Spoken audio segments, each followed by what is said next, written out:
Hello, my name is Rachel. I am a poet, and we are in probably the tiniest cottage ever in Henley-on-Thames. I've been here for nearly 2 years. It feels like home until you walk out of the door.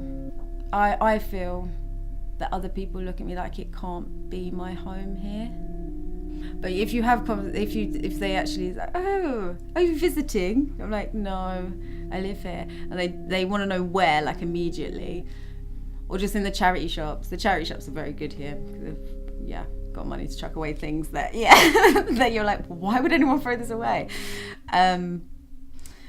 You'll just get people. So either super exoticizing you, like coming, like saying to someone else, come and have a look at her, isn't she, come and have a look, isn't she exotic? And to come to their photographers group because they can take my picture. Or just when I used to wear when my hair was growing and wear a headscarf a lot here, you just walk into a charity shop, buy something, they're like, sold to the woman in the turban. It's just like, how unnecessary is that? If I make the mistake of telling them where my mum's from, and they're like, oh yes, my husband, he was in Nigeria, and sometimes Syria. Why do they tell us these things? It's like, why do you want to admit that your husband was over there shooting black people in the face? Like, why would you admit that? Wouldn't you be ashamed? For me, home is definitely no fixed place. I think it's lots of my previous homes. So my parents' house, for example, where I grew up, that's home, and then also it isn't when I go visit. My best friend Tiff's first house, I feel like that's home even if she doesn't live there anymore. That was a good space, her first flat. People, I do think, even though they do say that you shouldn't make homes out of humans or whatever the saying is, but I think I do, and I do think you can. I think even like kind of holding someone that's a structure, that's solid and it's protective and it's a shelter. So I do think you can.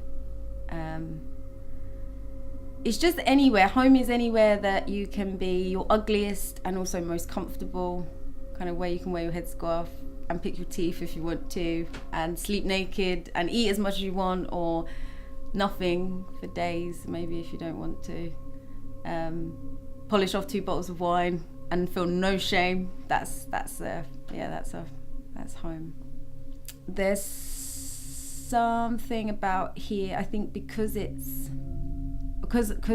I moved here for it to be the idyllic countryside writing place. I think it's the pressure of that. That's why I can't.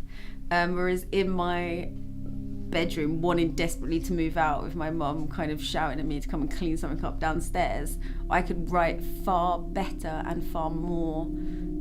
I didn't know whether it was being here, because I was so used to writing in London and in that particular place for poetry and for things that kind of drop into your lap inspiration wise, that I feel for me that lacks here.